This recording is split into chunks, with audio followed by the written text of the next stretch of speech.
Shalom. Shalom. I have a cold. So you'll have to excuse my coughing. Okay, so let me sort Windows out.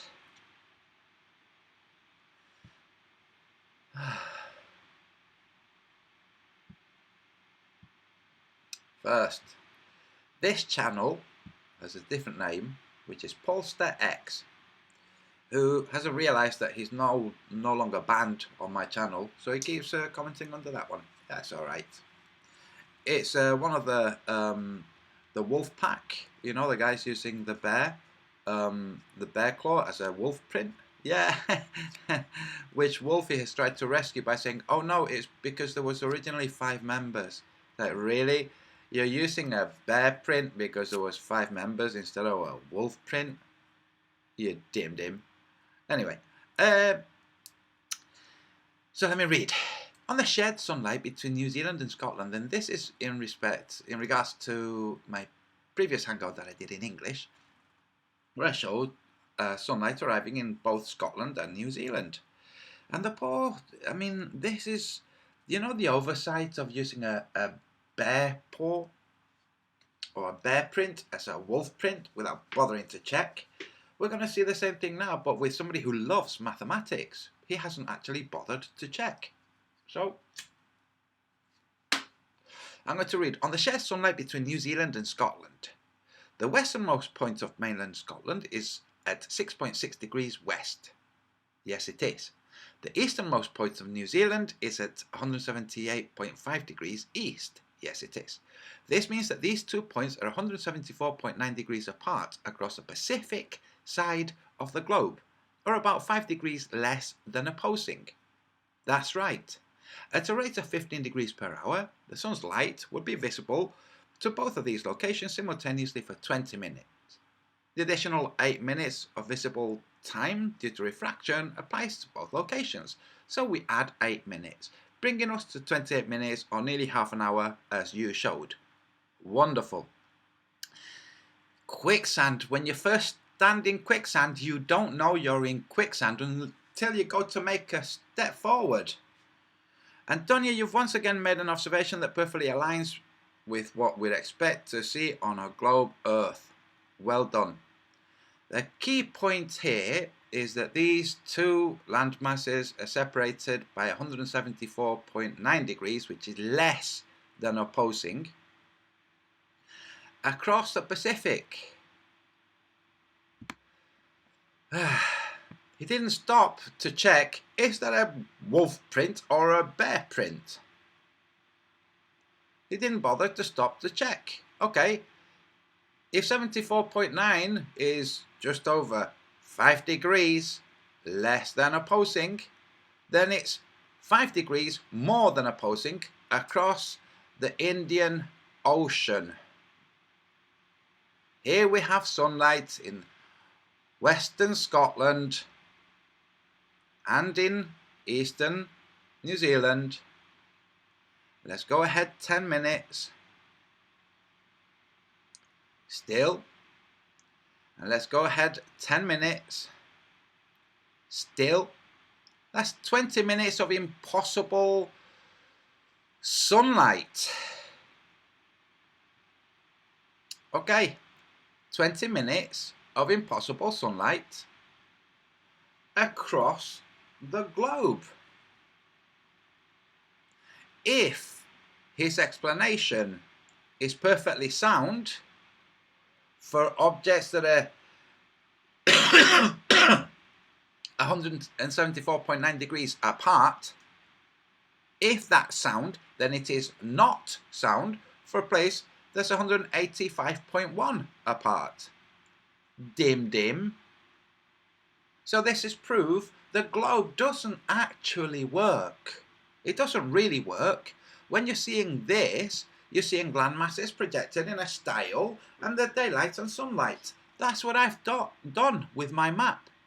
Land masses not projected, depicted in a style with day and night. It's really kind of simple once you've put it together. So the day is not a consistent thing. the length of the day, how much illumination falls on our Earth is not consistent. The globe has tried to get around this by saying, well, perihelion and aphelion, and the degrees of angular axial tilt, and all of this gibberish, it doesn't translate to an actual spherical shape. So they've then tweaked it a bit more and said, well, no, it's a bit wider at the bottom, below the equator. It still doesn't translate. The real world does not translate to a spherical Earth. Thank you, Poster X, you dim-dim. Now, I'm just going to move on, and I'm just going to show this, and I'm just going to show it and say something. This man is Gem Panda. This person you're seeing on the screen is Gem Panda. That's right. I'm going to take the audio off. I'm going to look at the face. It's nice to put a face to the voice. Sorry about all the camera moving. So, hello Gem Panda. Now, I'm going to go here. Here we have the oceans of the world. Then I'm going to focus, and I do have absolute proof, by the way, like real proof of the sun not being a point in the sky with a location. Right. An objective location. So here we have the South China Sea, the region of the Earth with the most highly volatile magnetic tension. Okay, north of this region, so heading north of that region, is Eastern Siberia. Okay, what's happening in Eastern Siberia? Oh, good God, East Siberia Sea is boiling with methane. Could this methane be coming out of East Siberia because there are connections, pressure systems under the Earth, and the magnetic tension in South China Sea is causing this in the north? Yes, that's what's happening. And I'm saying something big is going to happen during or immediately after the eclipse. We already have the volcano on White Island, north of New Zealand, going off, although that could be unconnected, but I don't think anything really is unconnected in this world. So, now I'm going to display, and this is not going to be a long hangout because I've got somebody coming around to take a look at the car. So now I'm going to show this. Ah, dumbass. Well, it's less than 180, so yeah, perfectly feasible. Oh, really? Well, the other way around, it's more than 180. Dim. Right, so, what are we looking at here? I'll just let you take it in. Take in what you're seeing.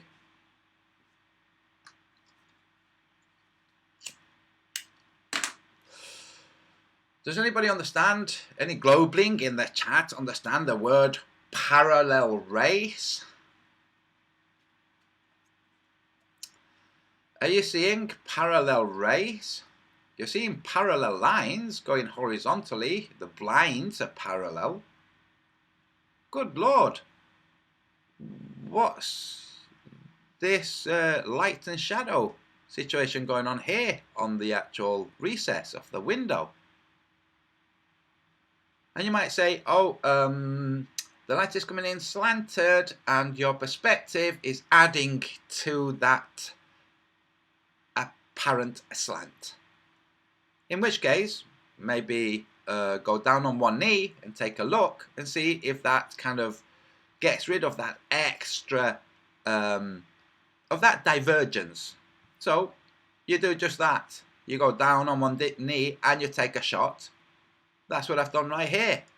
Gosh, no, also not parallel. And then back up. Interesting. And again back down.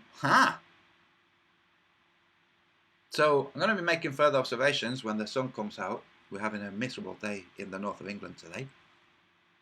But can you see how these rays are not parallel? if the object that's casting these rays is a distant gaseous mass, then they should be parallel. All of them should be parallel. But they're not parallel. Okay, so if it was a small ball in the sky, like the majority of the flat earthers say, would this happen? No. No. It would have to be a ball that has several different locations at the same time, and there would therefore not be a ball in the sky. So let's draw the direction to the sun from what we're seeing here. Feel free to take a snapshot. I'll move the cursor out of the way. Take a snapshot. This is from below. I'm angled up. I went down on one knee to take this. Okay? And here's me stood up. So feel free to take this angle into consideration. The sun is not directly, it's not at right angles to the window. Okay? It's to the right of that right angle. So take these into consideration and go ahead and draw a schema of what's going on with the light regarding these shadows.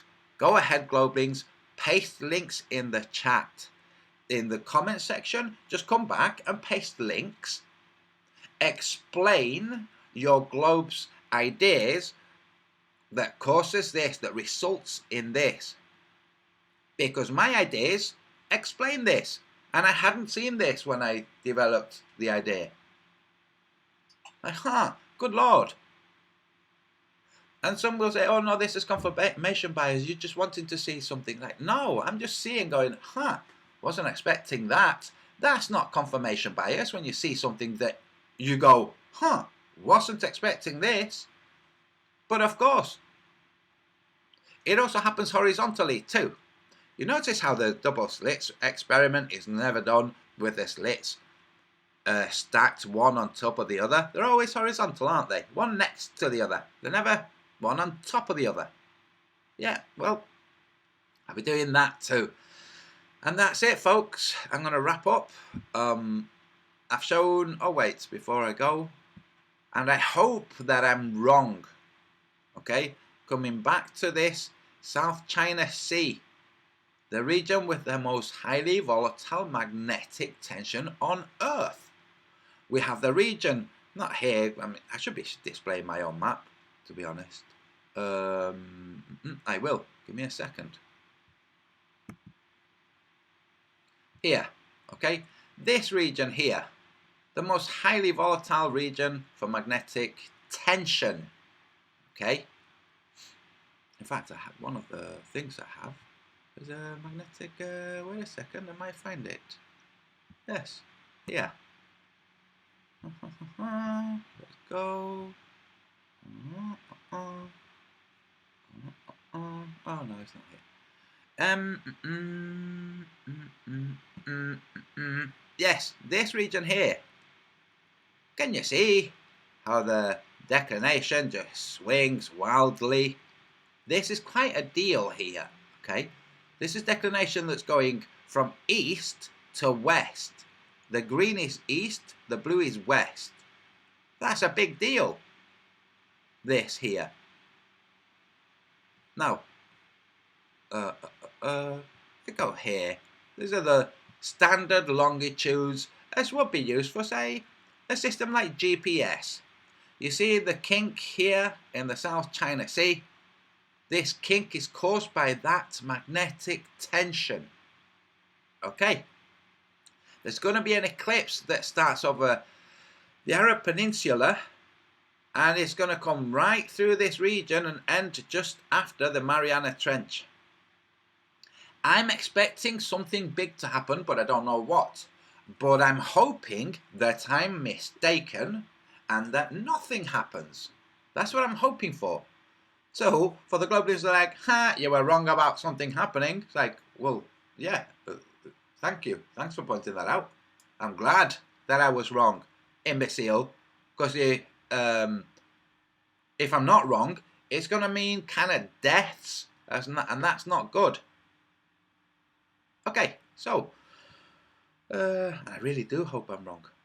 Now I'm going to go into the chat. See, everybody, I saw that there was a contest for second place. There was a tied second place. Where am I going now? Oh yeah, here. Sorry. Yeah, just leave that. I'm going to see everybody in the chat, and yes, I am going to get on with the freaking Book of the Sun and get on to the next one. But where is the chat? I'm looking for the chat, folks, so I can see. Oh yes. Should I show Wolfie trying to rescue the paw print? Yeah, I will. Just a second.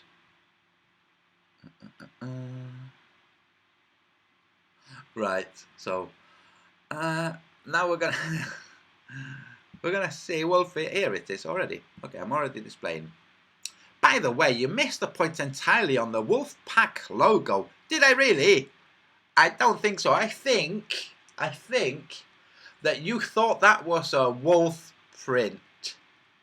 That's what I think.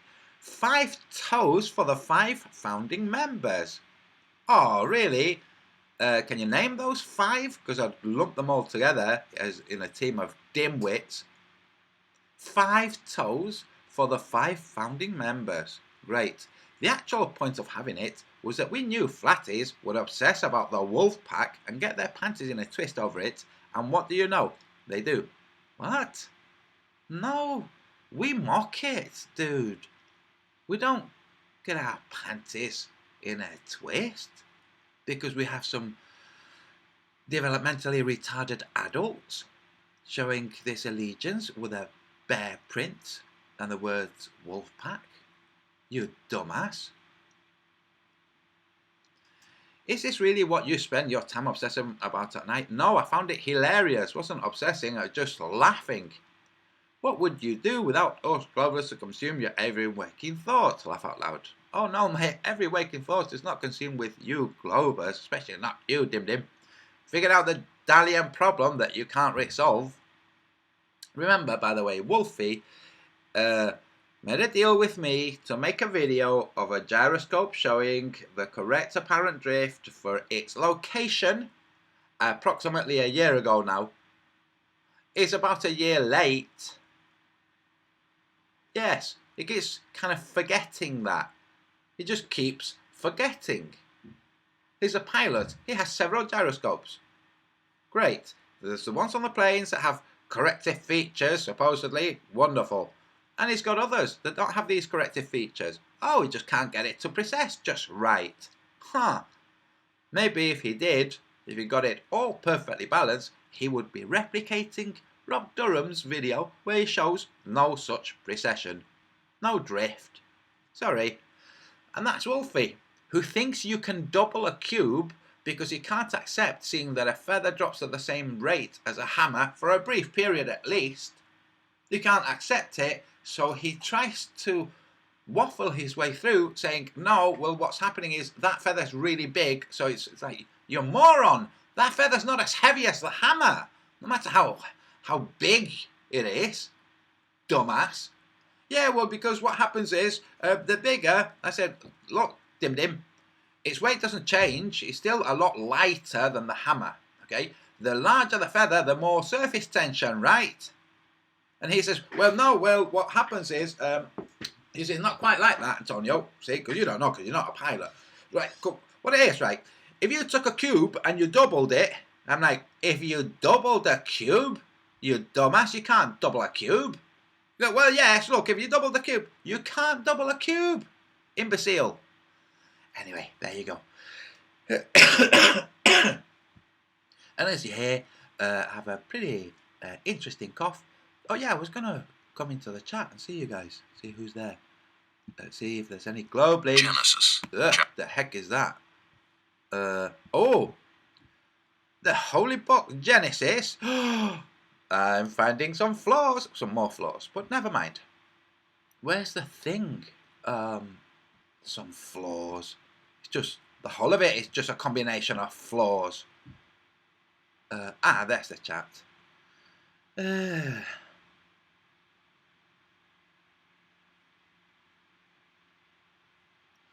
Have no fear, Rise. Haha, Wolfie is explaining, I didn't steal chocolate, as he's dribbling in chocolate. That guy is just that guy's brain is so mangled. Poor guy. It's all that radiation, you know. Yeah, that's right. All that flying at very high altitude, it fries your brains over time. Yeah, extra radiation, what do you expect? You think you're immune to radiation? Micro radiation. No, I'm shielded because of the thin aluminium. It's like, really? You know you've got a window right in front of you, right? And separate from that, you know you've got all that EMF from the instrumentation? No wonder you're going freaking nuts. Right, anyway, I see everybody there. The Red Path, Anita Holman, P. Murray Level Earth. I got questions.es. Wolfie was a military pilot, 100% Mason. Yeah. Well, Anita Holman, I've got to work out how to transfer the maps from PDF into real pages to add to the Book of the Sun. Okay. Save as. So open as a PDF and save each one. Right click and it will tell you to export or to save as, and then tell it to save as, you know, JPEG or whatever type of image you want. Yeah. You're welcome. I have to do the same, by the way.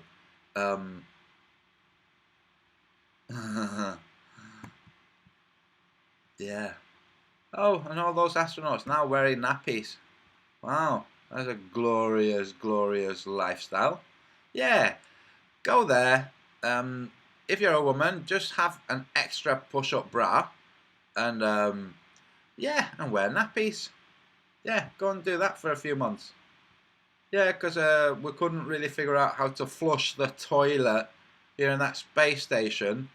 Like, hey, wait a second. What happens when you flush the toilet? Does it just drop out? I mean, if you think of the suction that goes on when a plane, when you're in a plane and you flush the toilet, and there's like, you have to grip the wall so you don't get sucked down. Well, you imagine. So anyway, but that suction, imagine the suction on the ISS. Oh no, do they transfer it back in little canisters? Is that what they do? Do they compact it into little canisters and then take it back to Earth? Or do they compact it into little canisters and eject those canisters, without breaking any seal for the pressure inside the ISS? Do they just shoot little shit pellets out into space? Is that what they do? That's interesting. Anyway, is Fox really that much of a wanker? Yes, he is, Green Grub. Instead of saying, Antonio, too bad, dude. We didn't realise that was a bear print. Instead of saying that, it's like, no, because what it is, right? We thought, 5 founding members. We'll find a 5-toed print and we'll use that. And we'll put Wolfpack and the silhouette of a wolf in the pad of the print. Yeah, complete. Just you spineless, weak dude. Like, I don't know, there's something. Anyway, never mind that. Get to explain sunlight arriving in eastern New Zealand whilst in Scotland too. Just like you were shown by Beyond the Imaginary Curve, A Rebel Without a Pause, and other people. Get to explain that, Wolfie. I mean, Woofy.